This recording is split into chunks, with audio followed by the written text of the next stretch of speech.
Today we talk about how can you figure out the solution or know how you can do that on your app.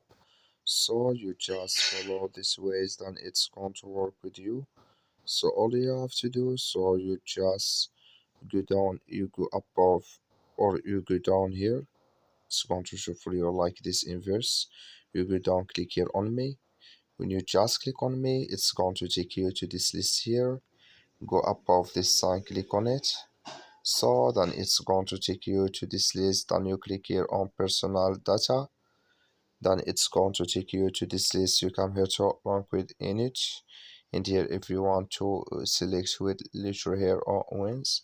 So can you select in this list? If you want to add letter, just click on it or click on here. So then like you say, that's all to select it here. That's all. Thank you for watching. Don't forget to support us by liking, subscribe.